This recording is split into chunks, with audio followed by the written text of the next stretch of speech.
All right, everybody. Welcome to Building Better BDR Teams, sponsored by the Shift Group. I'm your CEO and founder of Shift Group, JR Butler. I'm going to deliver the best news you're going to hear all day. You don't have to hear me talk today. We get to hear from much smarter people than me. So to kick things off, we're going to go around the horn and have everybody tell us a little bit about their background and how they got to where they are today. So we're going to start with Michelle from Cran. Thank you, JR. Excited to be here. Hey, everybody, my name is Michelle, and I have been in sales recruiting for the better part of the last 10 years. I started my career at a really small staffing agency where our sole focus was software sales reps and placing them in software companies in the greater Boston area. I spent a few years there and was placing some really awesome people at these really cool companies with really cool cultures. And I decided eventually that I wanted to be part of that. So in 2015, made the switch from agency recruiting over to internal recruiting. And since then, I have worked at a number of different startups, ranging from 80 to 500 employees. Got to work alongside some really great sales leaders, build some awesome teams. And over the last year and a half or so, I have worked at Crayon. And Crayon is a software company based out of Boston, and we are a leader of competitive intelligence. And so my main focus this past year, while I lead recruiting for sales and marketing, has really been to build out our BDR team, which brings me here today. Awesome. Thanks for joining us, Michelle. Next up, let's go to Joanna. Joanna, tell us a little bit about your background. Good morning. Thank you for having me, JR. I'm super excited to be here. I'm a late bloomer as it relates to software and the BDR function. Background is in automotive, but took a leap of faith about 6 years ago, and I've never looked back. I have great joy in mentoring and training the BDR folks on my team, and it's been just a wonderful experience working at Redwood. I've been with the company for 6 months, and super excited to see what's in store for us end of quarter and beginning of next year. Awesome. Thanks for joining us today, Joanna. We're excited to hear from you. Next up, I want to pass it over to Chris Falwell. Chris, tell us a little bit about your background. Yeah, so good afternoon. I think Joanna's calling from the West Coast, but it's it's a little later in the afternoon here. So my name is Chris Falwell, former professional athlete from Austin, Texas. I've been in technology sales since January. My transition to technology sales is a little bit long-winded. That's probably what I'm here today. I finished playing baseball, didn't really have a clue what I wanted to do. I actually sold insurance door to door in Austin for a whole summer. But thankfully I had a year left in school to kind of figure out what I wanted to do. And, both my parents were in technology roles. So I knew it was an industry that really wasn't going away. So I really dedicated myself to kind of finding an entry-level role. While I was looking for that search, I was actually taking PC programming and PC hardware classes with my little brother while he was getting an associate's degree from Austin Community College while I was on the job hunt. But yeah, finally landed in an entry-level role in a tech support call center. It was an absolute grind. A lot of really smart people didn't really last very long there. So, I wanted to move to sales for a few reasons. Biggest one was because I was easily a top performer in my tech support role. I had 3 promotions in 3 years, but really wasn't close to where I wanted to be financially. So I knew sales was kind of a fast track to making money. And for me, cybersecurity was a growing industry. Thought it was really interesting. During my job search, I ran across Shift Group. And they kind of gave me like a market analysis and backgrounds on a few different companies to really prepare me for my interviews. And, I made a decision within about a span of a couple of weeks to take an SDR job and move to Boston. And now I'm taking this call from an office room in the Prudential Center. So it's kind of my background. Awesome. Thanks for coming, Chris. I'm excited to hear some insights from you. I think everybody is. Absolutely. Next up, we'll go to Hannah. Hannah, tell us a little bit about your background. Hi, everyone. Happy Wednesday. I'm Hannah. I am tuning in from Brooklyn. I moved to New York a few years ago to do a master's in human rights. So my background is very academic in literature and social sciences. And I think if you talk to me anytime before the last 2 years, I think I would have been like in a PhD program or working at an NGO. But I finished my master's degree in the pandemic. So things changed and I was really drawn to fast moving work environments and the ability, I think, to make an impact on company culture and drive business outcomes from kind of that first moment of stepping in the door. So my most recent role was as a BDR at a quickly growing Series B startup, and then was promoted in 9 months to lead and build out the commercial segment of that BDR function. And so I definitely related to a lot of what Joanne was saying of the day-to-day, that what brings me to the BDR manager role, just being able to coach and mentor and see where people's career paths take them. So yeah, that's me. I love it. I love it. You're getting your PhD now. We call it in sales, poor, hungry, and driven. So good job, Hannah. Thank you for joining us. And last but certainly not least, Dom, we'd love to hear a little bit about your background. Thank you, JR, and hello, everyone. Located in Boston right now. Have about 6 years of managing BDR teams, building, growing. I started my career at a small company located in Woburn, Mass. It was an outsourced BDR company, and that's where I learned and kind of the love to build, grow, manage BDR teams. And as of 2 years ago, I had an opportunity to hop on board the rocket ship at Fair Market and build their team and kind of grow not only through the States here, but internationally as well, globally. So super excited to be here. And Dom, you have the unique distinction of working for Shift Group's first customer, as I worked with your CEO and your COO for many years as sales guys over at Turbonomics. So I appreciate everything you're doing and thank you for joining. So just real quick in terms of what we're going to cover, I kind of think of, the BDR life cycle in 3 steps: attracting and recruiting the right talent, and right is different for every organization. So I'm excited to get everybody's insight, and we have so many unique backgrounds here. I think all these insights are going to be very, very interesting. The second section that we're going to hit on is the actual interview process and some best practices there. And then we're going to kind of finish off with 2 pieces, right? One around onboarding and enablement, and then we're going to go into career path and trajectory. And I think everybody's going to have a different perspective on all of these things. So jumping right in to that first talent, I want that first section, excuse me. I'd love to start, Michelle, with you because you're the only kind of person from a recruiting function that we have with us today. So I'd love to get your take on some of the best practices you've seen in your role in terms of like partnering with sales leadership to identify what's the right profile that you're looking for as you are building out a BDR program. Curious to get your take on that. Yeah, 100%. So I think one of the very most important things is building a really strong relationship between sales leadership and the recruiting team. If sales leadership does not trust and there's not that built trust between the two, it's going to be really hard to get people in the door and get really great talent in the door. So it really starts out there, having those individual relationships with everybody on the team. From there, before anybody even posts a job or talks to candidates, it's all about like really nailing down, what are we looking for here? What is their background? What type of experiences do they bring? Are they right out of school? Are they changing careers? Have they been a BDR before? Really getting tight on that. So that way you're not spending a ton of time having conversations with people that, might not be a fit. From that point on, I think it's so important to really get like, what are the key attributes and traits that these candidates have that we need to be looking for? Really coming together as a group to identify what that looks like, and then using really those as like your North Star of how are we going to dig in throughout the interview process? What are we going to, if we're looking for these 5 attributes, what are we going to dig in there on, and what type of questions are we going to ask?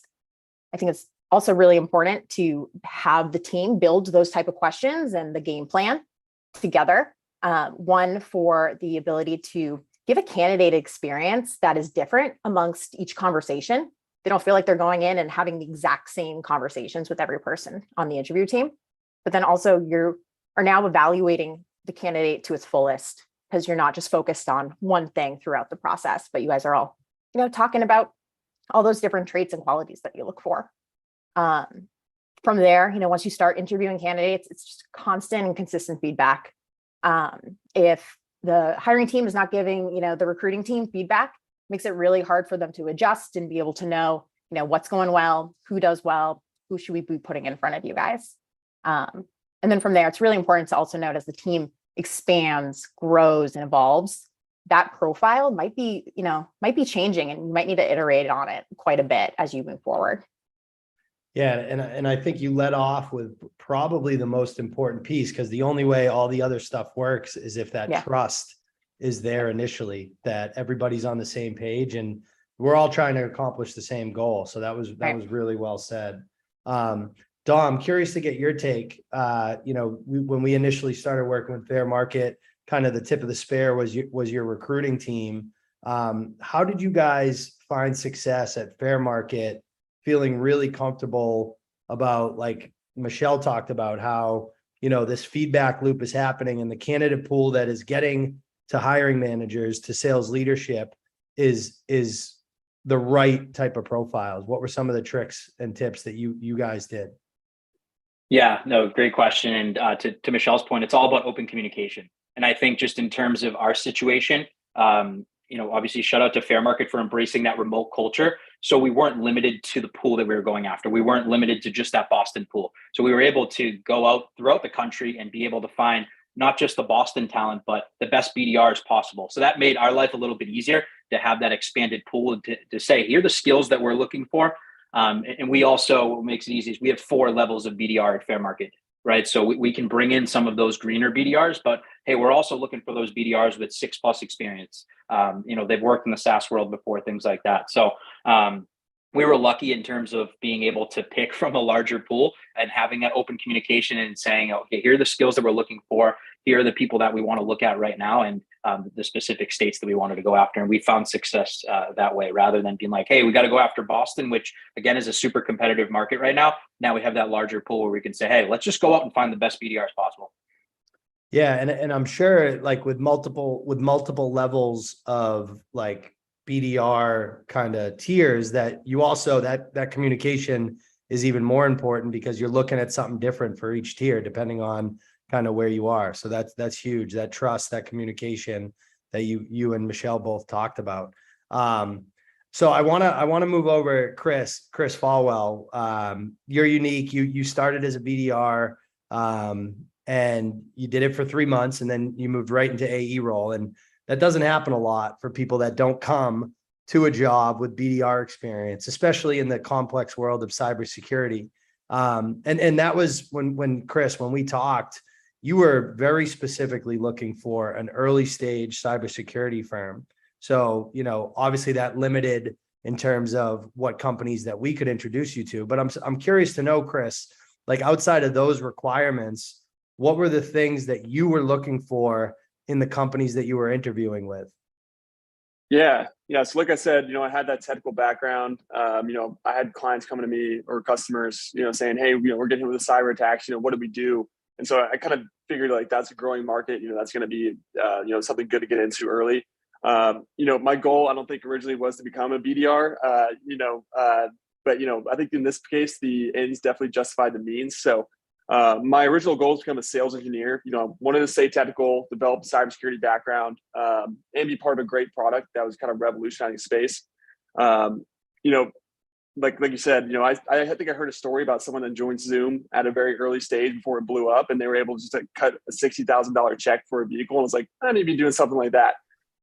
So I kind of was looking to leave my cozy 9-to-5 and try something different that would like really just change my life. So some things I was looking for in a company, especially with, being a startup, I was looking for an experienced executive team, that kind of had a clear vision of where they were going and how they're going to get there, and, experience with other startups and be able to grow them along the way. And then also, as part of my interview process, another thing I was really looking for was, I almost always ask, what is the opportunity for advancement? What do you need to see from an SDR for them to move to that level, that goal they want to get to? I'd say put the interview in the hot seat and, let them know from day one you intend to be a top performer, and you're going to move up in the organization. And, if they have a good answer to that, you're probably in the right place. Love that. You hit a few good points there, but I think The big one being, TAM, you wanted to go find a company with a large total addressable market with the right team and the right technology. I'm not that smart, so I always like to think of things in threes, and if they start with the same letter, it's a lot easier. So team, TAM, and technology. Well put, Chris. Hannah, you're another fast riser. You moved right from BDR into leadership, and when you moved into leadership, you were still really close to the BDR role. Do you think that experience impacted what you were looking for in the talent that you were interviewing when you became a manager? For sure. So I was actually interviewing BDR, like prospective BDRs as a BDR myself before entering the manager role. So I think the common thread that followed those interview processes was looking for someone that I would want to work alongside. And I think that stays the same as a manager as well. If you're viewing that as a supporting role where you're wanting to be as effective as a member of a team as possible. I also think that moving from the BDR role as an IC into management also made me really aware of how interviewees viewed competition. And so what I've consistently looked for and questions I've asked to kind of guide the deciphering of where people lie on the scale of competition is figuring out if someone's competing against themselves to be the best version of themselves, or if they're competing just against the team, they want to win, doesn't matter what anyone else is doing. And I think I was able to carry that perspective with me from being an IC interviewing into management. That's really cool. That's awesome. Joanna, I would say Redwood has like a comparatively pretty complex solution compared to some of the other customers we work with. When you guys are going through the interview process, what are you looking for in the profiles and in your conversations that you can tell, like, okay, this is somebody who's going to be able to learn? Because there's going to be a lot to learn when someone starts at Redwood, just on the technology side alone, I think. Right. Well, one of the things is we do rely on HR and our recruiters too, to make sure that their initial interviews, there's definitely from the perspective of the HR, that we have candidates that want to learn and that are sponges and that are coachable, because, it doesn't matter how complex the solution is, you can learn that, you can learn all of those things, but you have to be in a position where you're vulnerable and you're able to really be a sponge and be that person that is open to learning continually. Because there's always new products coming in, there's always new ways of even explaining how our products work.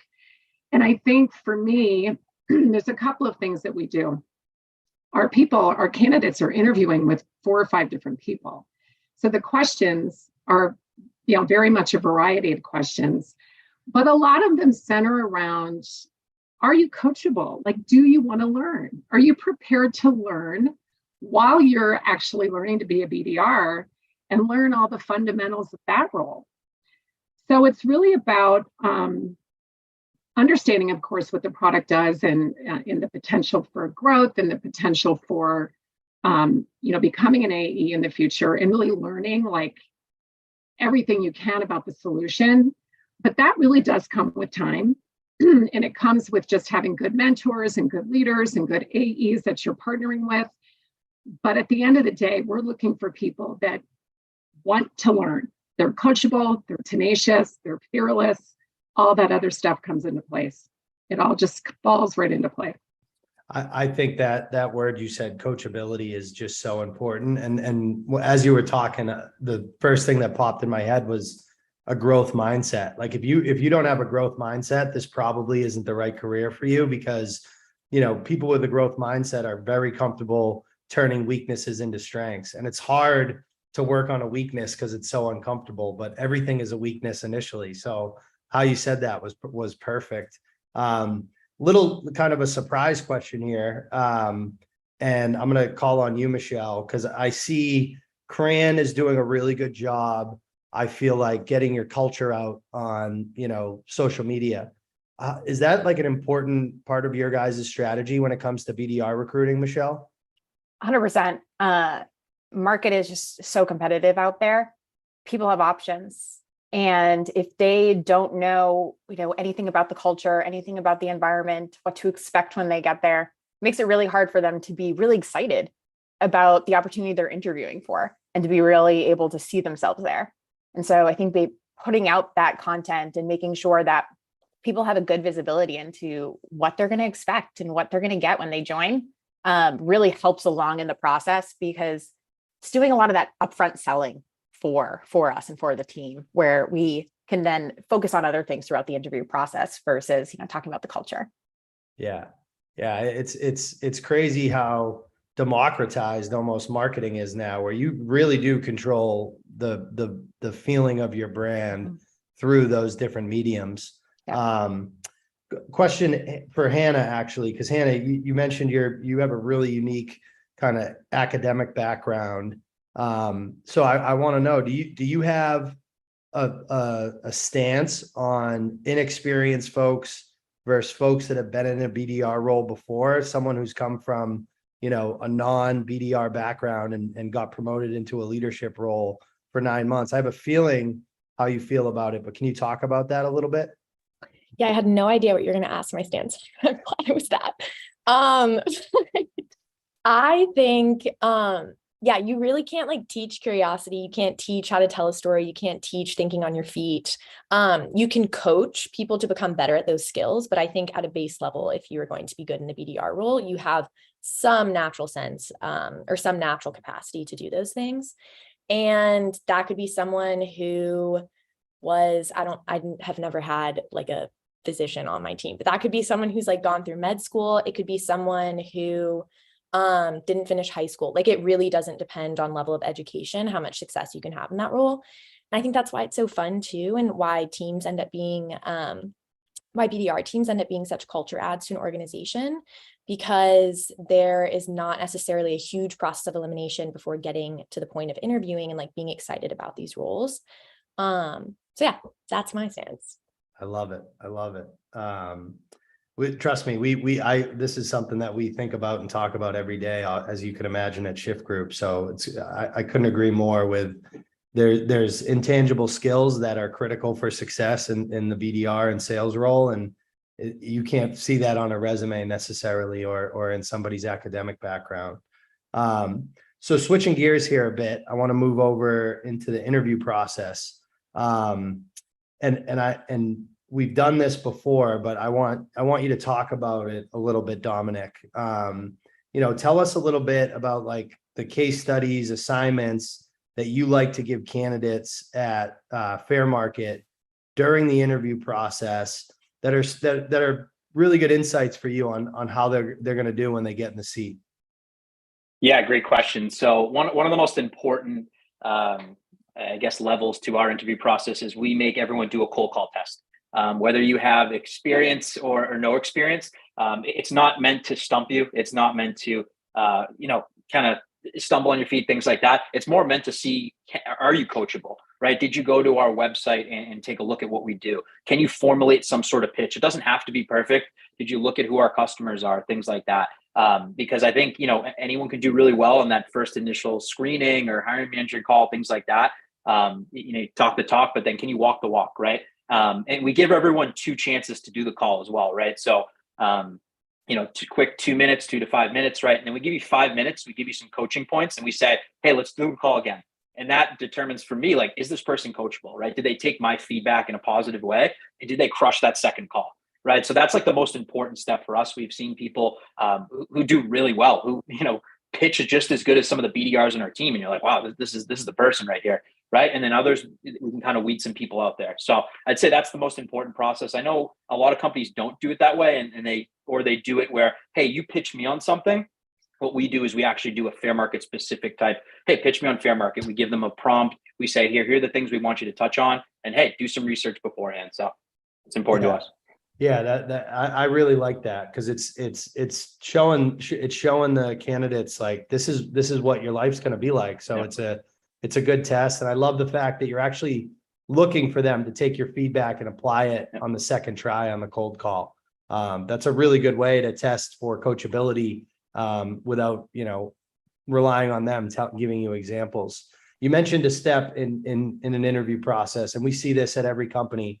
And Michelle, I'm going to ask you about it because it's typically you or someone from your team that's doing that initial screening call, right? So, you guys are kind of first line of defense to make sure that a candidate's a good fit to pass on to the hiring manager. What are the things that you and your team are looking for, Michelle, in that initial screening call? 100%. So first and foremost for me is it an easy conversation? Can you have a conversation with me? Can you hang, toe to toe, or am I pulling you through the conversation? Pulling people through the conversation is not fun. And it's probably a good indication of how they'll be on a call with a prospect one day. So that first and foremost, how's their communication skills with me on the call? Next from there, is it, do they have the traits and qualities that I know that they're going to be able to push through the tough times? What have they done in the past that they can share that shows me that when, they're up against the 49th no, they can push through and make that 50th call to get that yes. So I do that in a bunch of different ways as well. And then really from there, do they have a good understanding of what they're getting themselves into? I've had plenty of BDRs on the call, or prospective, candidates on the call with me say, "Oh yeah, sales is easy. I can do it." That makes me concerned because it's not easy.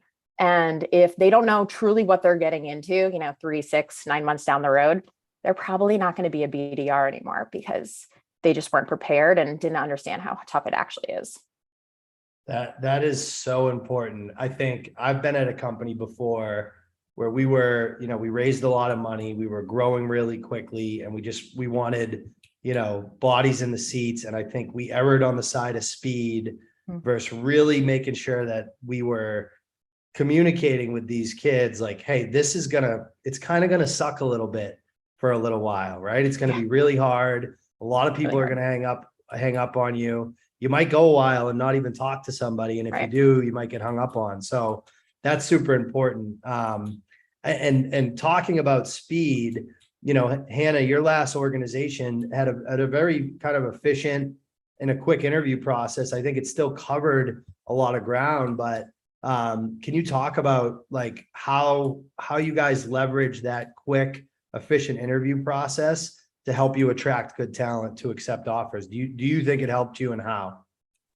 Yeah, so I think quick and efficient can't come with the sacrifice of thoughtfulness and overall due diligence, because I think the benefit of a quick and efficient process is that you're showing that you take the process just as seriously as the candidate.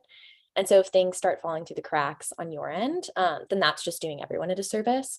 But I do definitely think that moving quickly through a process, an organized and well thought out process, is showing a candidate that you are also excited to have them on board and excited to have them potentially join, because you've put in work on your end and you are kind of witnessing them at each step of this interview process put in a ton of work on their end. And so it's kind of only fair, I think. I wouldn't ask anyone to do anything that I wasn't going to do. And I think that good talent appreciates that because they want to feel valued in some way and want to be able to add something to the team rather than just be someone who fills a seat. I agree. That's so well said, because you do have to, there is a balancing act between speed, efficiency, and making sure you're capturing all of that. I think, Chris, everybody on the call is interested to hear the answer that you have because they're kind of out there trying to find the next Chris Falwell, the next BDR that's going to become an AE in 4 months. And you had several interviews before we found Black Kite, and you kind of fell in love. But I'd love to hear, Chris, because it was such a short time ago, were there red flags that you experienced during any interview processes? And you don't have to, I know you were nervous about this. Excuse me, you don't have to call out any companies, but can you just talk about anything you experienced in interview processes that created, call them red flags, but created kind of hesitation for you in working with a company? Yeah. I mean, I could definitely think of a few, some I'll leave out. But I mean, not gonna lie, I'm probably a victim to a honeymoon phase. I just love the technology. So I see a cool tool in a new space. I'm like, this is awesome. I'm sure everything they're telling me is 100% accurate. So I mean, I have to be careful with that myself. But I think what really is useful for me is, and I don't want to discourage anybody from doing these. I think they're really important, but it's those peer-to-peer interviews. For example, one of them was, a company that definitely piqued my interest a lot, and I made it very clear to them, like my goal for 2022 was to make $100,000. And they were like, you can absolutely do that in the SDR role. And so when I had my interview with someone that was currently in that role, and I told him that, he looked at me like I was crazy. He's like, there's not a single person here doing that. So it kind of made me like distrust some of the things I was being told about the direction of the company and the product as well. I think if you're confronted with that question as a recruiter, you say, yeah, it's possible. Here's the metrics you need to hit to make that happen, versus saying, yeah, you're going to do it. So yeah, I mean, but also on the other side of the token, having a peer-to-peer interview at my current company is really what made me want to come work here. So, I had an interview, like a very positive, confident lady on the team who told me like what it was going to take to be successful and, how to adapt quickly. I think we went overtime in that interview because you could just tell like the passion they had in the product and the company's mission. So, I left that interview with feeling like I had colleagues that want me to come in and learn fast and succeed. So, might call it like a good teammate. And, versus my past sales experience when I was doing that door-to-door insurance selling, where it was a little bit more cutthroat, it really felt like, the team was on the same side. So, just having that level of comfort and, seeing how the way that they interacted was really helpful for me. It's an interesting balance we all have to go through when we're hiring. Is you want to sell the opportunity, but you have to balance it with honesty, transparency, and truthfulness. I think it's super important. Joanna, like I think a key step in the interview process is highlighting the positives of working at your organization. How do you guys do that at Redwood during your interview process? Well, you have to keep in mind that people have choices. It's not just about us hiring people, it's about them choosing us too. So we have to make sure that, we're on our game as it relates to even how the process goes, like communication, making sure that they understand what the steps of the interview process is going to be. And you can talk about culture and things like that. But at the same time, they really kind of get a feel of what your culture's like in the interview process. And I think you need to move somewhat swiftly so that they feel like they're important and that you don't want to rush, but you want to keep them in the know as to what the process is. I think involving different people within the organization, whether it's a peer or we involve one of our sales managers, we involve our enablement director, so they get questions that are personalized. And like yesterday, I asked my 3 shift recruits, I said, what was to you a highlight of your interview experience?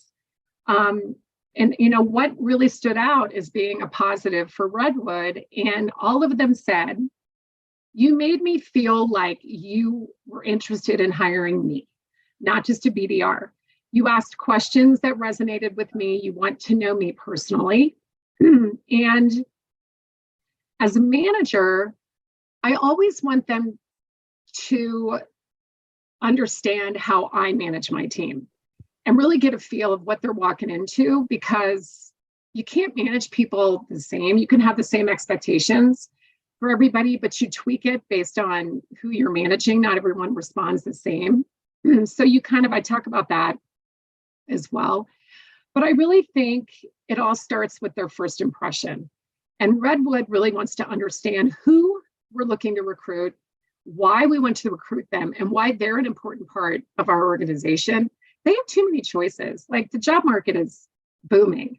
Wow. It's actually really important for us to acknowledge the value of all of the recruits that are coming to us.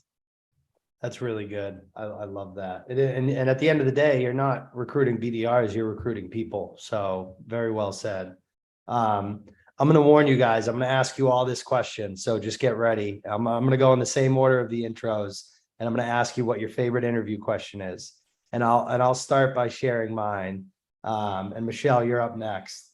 So my favorite interview question that I've always asked since I started hiring salespeople 10 years ago was, tell me something that you're proud of that isn't on your resume. For me, that was a really good way to get to know, like you said, Joanna, who they are as people. So that was my favorite interview question. Michelle, what do you got for us? Yeah, mine is a little bit more targeted towards their job search. I really want to make sure I'm putting people through the process that, align with what we have going on over here. So I always ask every single candidate that I speak to, what are your top 3 things that you're looking for next? Like, what is most important to you to be getting out of this job that you take? That's a really good one. Joanna, what is your go-to or favorite interview question? It's so random, but I always ask them to give me their life story in 90 seconds. I like that. It really does test their communication skills, storytelling skills. It kind of hits home on their ability to hit all the critical points in a short amount of time. Because at the end of the day, in our role as sellers, BDRs, we don't have a lot of time to impress and give people the highlights of everything they need to know. That's one question. And then another question is and I'm throwing 2 in here just because I feel like that's so random, but the other question that I always ask, and I'm sure a lot of managers ask it, but I think it's very important, is what characteristics and traits in a leader motivate you to be your best self and be successful? And I think the answer is never the same. It's never the same. It might be similar, but it's always very interesting to find out what motivates people to be successful. Some people work well under pressure. Other people need to be handled with kid gloves. So it's just it gives you a really good idea of what kind of people you're going to be managing and how to manage them. Yep. So we used to call it stick versus carrot. I'm a stick guy. My father was a high school hockey coach, so I like to get yelled at. Well, 25 years in the car business, I got yelled at daily. I work really well under pressure. That's awesome. Chris, what was, obviously you're not really at that interviewing phase, but what was a great interview question that you experienced during your process? I mean, I've done a couple interviews, so I got a couple, questions that I asked. But I mean, I think there's a reason why this one's probably the most classic one that everybody always uses. Where do you see yourself in 5 years? It shows that this person's actually going to have goals and has an idea of how they're going to get there. So I think knowing that you're not going to hire somebody that wants to be kind of like a lifelong BDR and actually wants to take a next step and see what their plan is and how they're going to do it. I think that's just interesting. Yeah, they're looking for a career, not a job. That's exactly a good question. That's a good question to make sure of that. Hannah, do you have a favorite interview question? By the way, I'm just realizing now we're giving a lot of any smart candidate that interviews with you guys down the road. Hopefully we'll find this online and get some inside baseball. But Hannah, what's your favorite interview question? I like asking what the last thing is that someone learned. That can be something small or something large, but I think that's one way that I can off the bat, at least sort of start to gauge an innate level of curiosity, and self-motivation and following through with that curiosity. So people answer a variety of ways, but it's always an interesting conversation starter. That's a good one. That with your background, I'm not surprised by that. That's a really good question. Dom, what do you got? What's your go-to interview question? Yeah, so it's very similar to what Joanna said, but I always ask what internally motivates you, because you hear so many different answers, right? Whether it's money, whether it's family, whether it's a specific financial goal that they want to be at. And it kind of takes a step back from talking about the skills and what this job entails. And it's more just a personal thing. Hey, why'd you take this call and what's motivating you to take this call? So I really like that one. Yeah, that is a good one. And motivation is important, but like they say, it's like showering. You recommend it daily, right? Motivation will get you going. Discipline keeps you there. I love that. All right, so let's get into onboarding and enablement. I'm curious, Michelle, how closely does a recruiting team follow the candidates that get accepted offers once they start in their role? Are you guys staying in touch with them over the long haul as well? Yeah, I think there's definitely different kinds of recruiting teams. Some that, get people in seats, get that commission check and, moving on. But I think there's so much value in tracking how people do after they start. If you, aren't keeping track of that, you don't know what you're doing well and what you need to pivot on. what candidates just come out, out of the gate, just crushing it, and what candidates might take a little bit longer of a time to get up and running. I think that if you are keeping track and keeping those touch points, checking in with leadership, following what's going on in terms of meetings booked and whatnot, you get a really good insight into, all right, this is the type of person that we need more of on the team versus, okay, maybe there's this type of person that's going to struggle coming into the team. That's a really good point. I didn't even think of that. By following them, you're actually optimizing the profile for the next hires. That's a really good point. Exactly. That's great advice for recruiting teams. Mhm. Hannah, you obviously you kind of come from that academic background, but also enablement. What do you think the most important parts of the onboarding process are for new BDRs?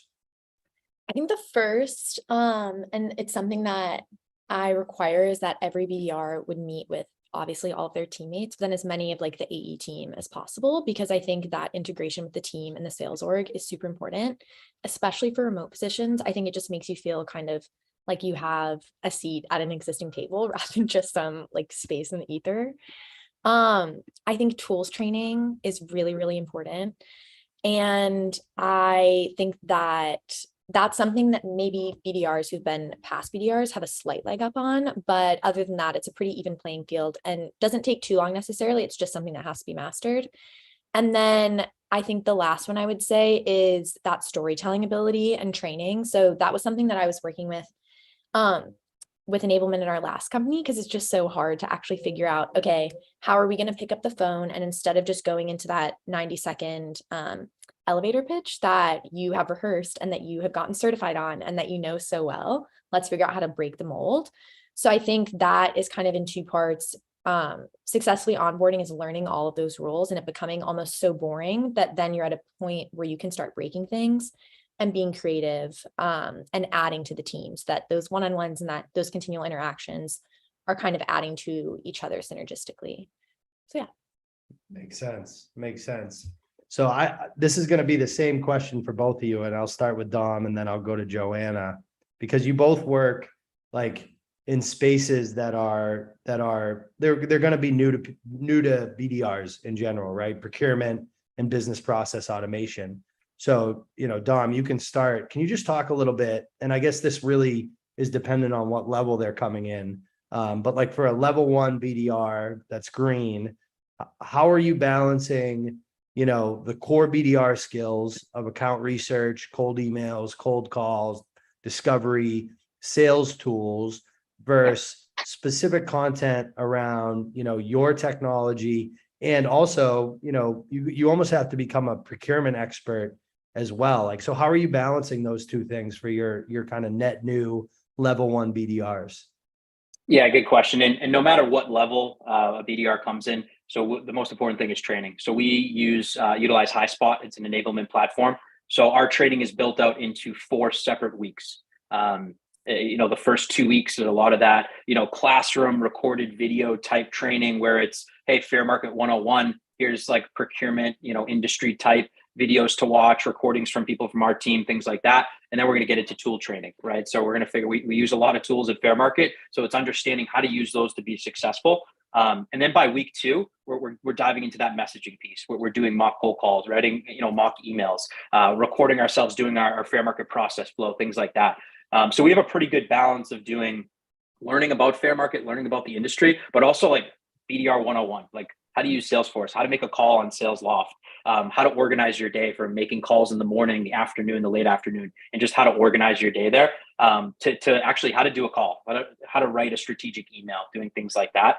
And then we put BDRs on the phone after week 2, just for kind of a test run for those last 2 weeks while they're finishing up their weeks 3 and 4 training. And that's just more to help them. They are going to fall on their face. They are going to stumble a little bit, but they're going to learn from that. They're going to learn to get that tough, that thick skin, but also learn to get some conversations under your belt, how to refine the pitch, do things like that. We use Gong, so everything we do is recorded, so they're able to listen to everyone on the team, what pitches are working, what aren't, like how to take feedback from certain people, from top performers, things like that. So we feel that, we definitely have a really good balance of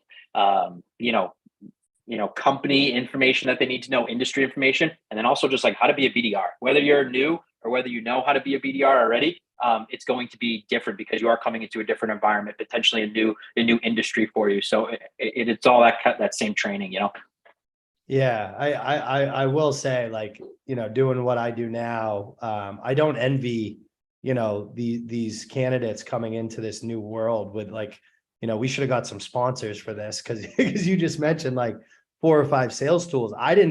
Salesforce didn't come out until like my 6th year in sales. Like I managed my customers in an Excel spreadsheet. And the way that I found companies was with literally a physical Boston Business Journal. Like my boss dropped it on my desk and he's like, this is who you need to set meetings with. And the rest was up to me, right? LinkedIn had just come out, like, so it is wild. And it's like drinking from a fire hose. Joanna, do you guys take a similar approach that Dominic just talked about, or would you tweak that at all? We have an enablement director. Her name is Kelly Pinkerton. She's amazing. So she does like an initial, like, week 1 onboarding and basically gets them familiar with, Redwood as a whole. It's so scary to start with a new company and you're like, who's who and who's what. And so she does all of that. And then she has, we have an enablement portal that has every resource that anyone could ever want. I use it all the time for my own use. And I'm already, involved in the training, but by week 2, like, we're getting heavy into like the tech stack and, the fundamentals of a BDR. And by the 3rd week, they're on the phone. And they're starting their outbound prospecting, and we're constant, like, every day there's training. And like with my 3 new recruits that have been with me for less than 2 months, we're still doing, pretty much every other day we're training. But what I think is really great is that they're already taking our masterclass certification for our sales methodology.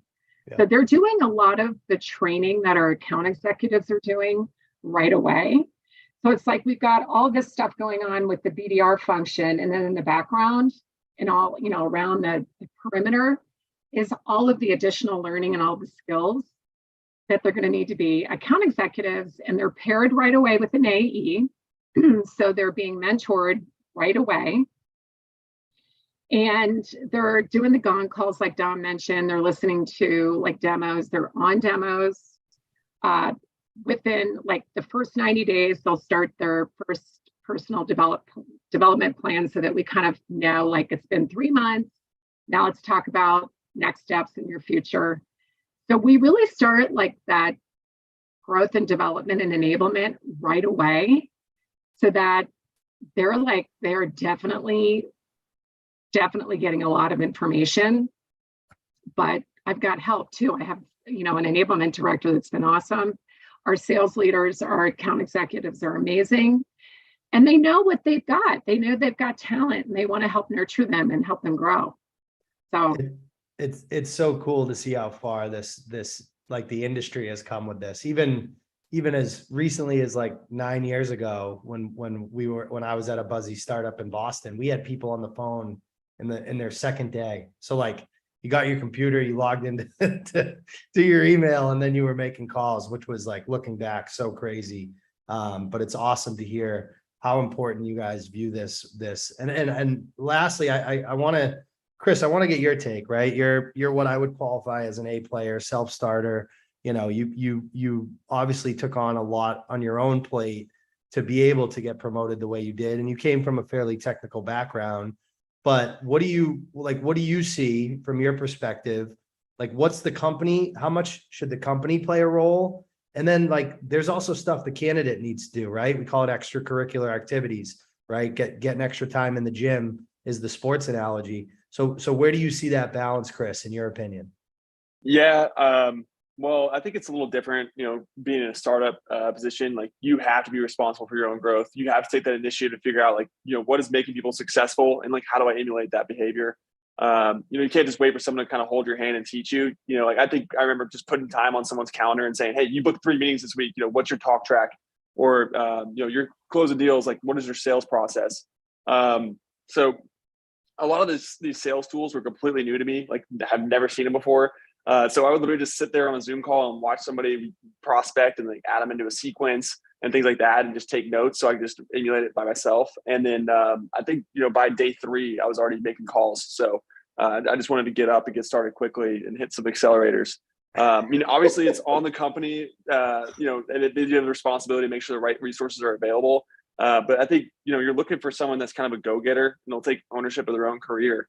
And I think, just like you said, you can separate yourself the same way, like in any competitive situation. So, if you want to take us to the next level and, sports sales, you got to put that extra effort in that nobody else is. Absolutely. And every single person, by the way, hit a very, the same recurring theme, especially in this remote hybrid world we're in, is communication and connection to your peers and to the AEs and to leadership is so, so important. I take that for granted growing up in a world where we were all in a bullpen in an office every single day. That's not how most companies are structured anymore. So I think one of the key pieces across the board for everybody for onboarding and enablement is figuring out a way to get people talking to each other about what's working, what isn't. If you don't have like the organic osmosis learning that happens in an open sales floor like I grew up on, you've got to figure out a way to make that osmosis happen inorganically, and you all hit on that.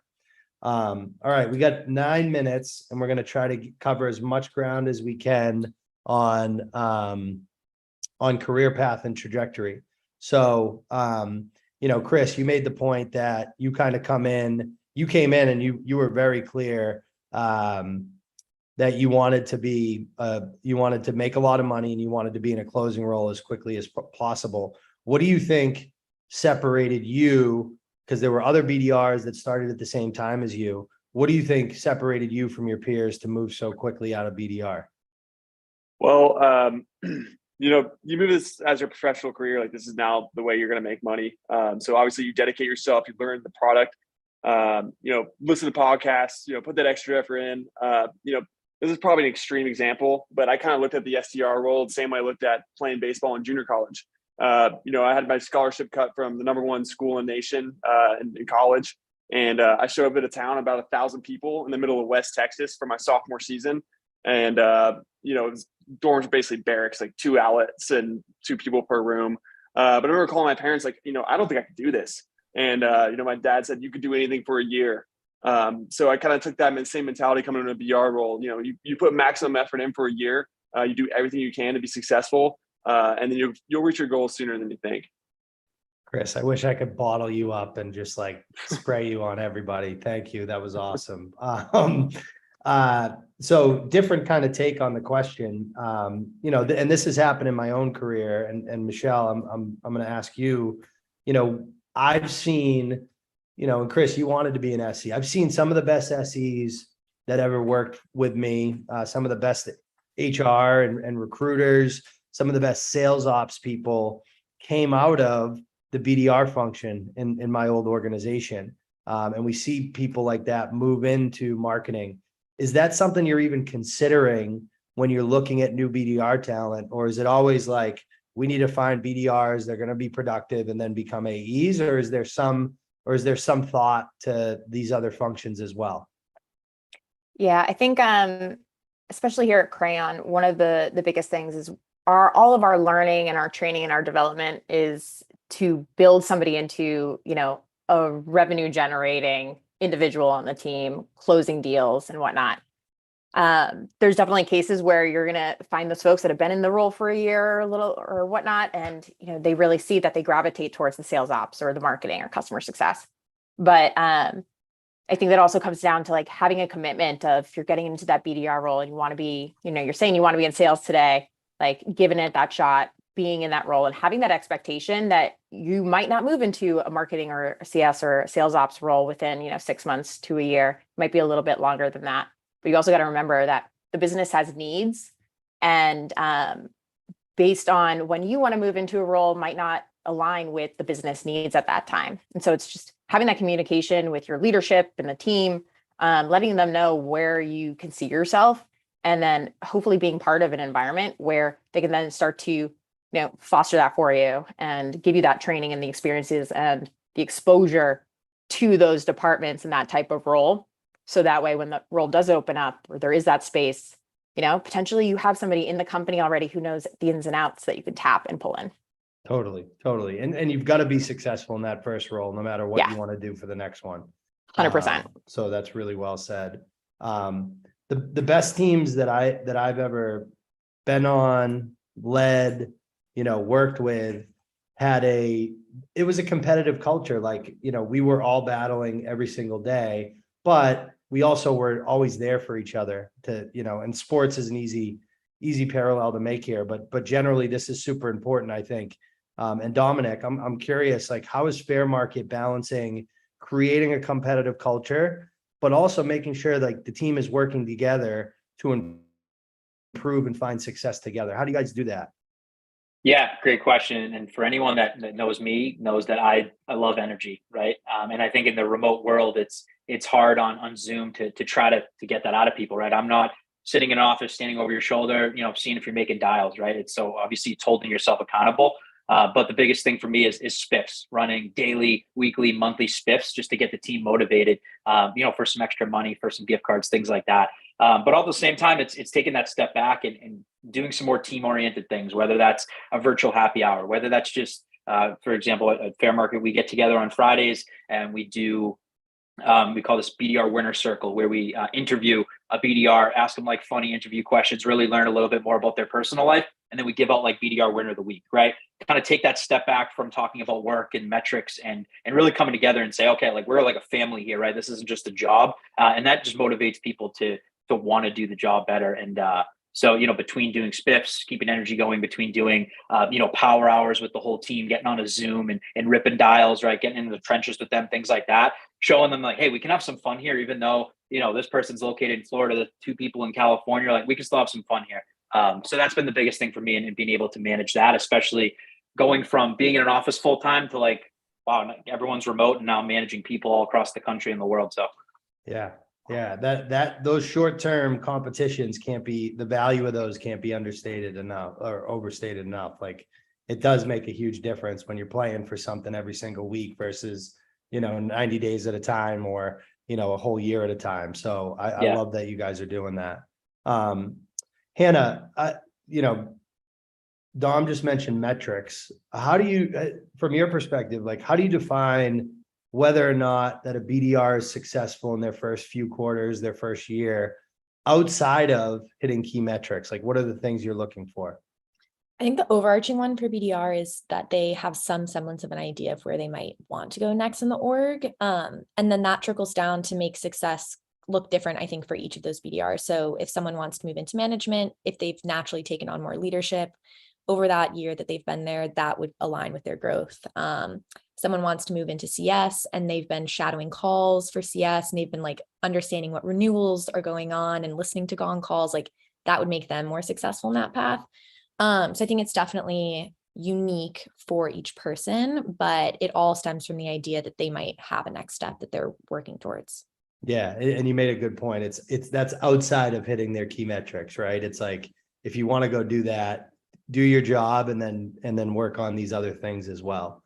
And so Joanna, we'll kind of finish with you, because I think Redwood does a really good job of this, is like making it really clear that the BDR organization is a bullpen for the AE role. What do you see as your role in ensuring that BDRs are spending enough time hitting key metrics and adding value, but also getting ready for what's next?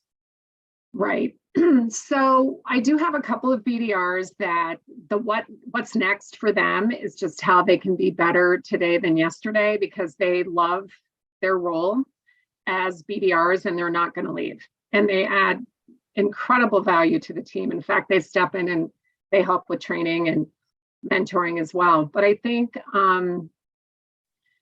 you have to really be a good planner. So for me, like I'm very structured in, like my training, and we do a lot of call blocks and a lot of role playing, and like 4 days a week, we're training just on the BDR portion of their role so that they're every day they're better than the day before. They're learning how to be the best BDR they can. And then again, circling on the perimeter, it's learning, it's doing all the things that they need to do that, of course, if they're self-starters, which they are because we're hiring rock stars, they're going to take the initiative to do a lot of their own growth and development. So like they block their calendars every day for 30 minutes to do something to enhance what they're currently doing that's going to help them grow into an AE. Or it could be a different role, but by 90 days when they start, we're learning more about what their development plan is. But I think for me as a leader and where I play the role in is really making sure that I'm structuring time and then I'm pulling in our enablement director to really help with, you know, all of those things that we're doing to get them prepared for the AE role. But it's not throwing spaghetti against the wall. It's really planning and really knowing like what those steps are going to be and involving, again, other leaders, other big players. Everybody has to step in if they want this company to be successful. Absolutely. I have to tell you, this was an unbelievable conversation, everyone. Thank you so much. I think whether you're in recruiting, whether you're aspiring BDR or a BDR moving to AE, or you're a hiring manager at a fast growth company, there was something for everybody here today. So thank you all for joining us. We really appreciate it. And again, thank you. I can't thank you enough. Thanks everybody for joining us. The pleasure was mine. Thanks. Nice to see you all. Thanks. Yep. Bye. Thank you guys.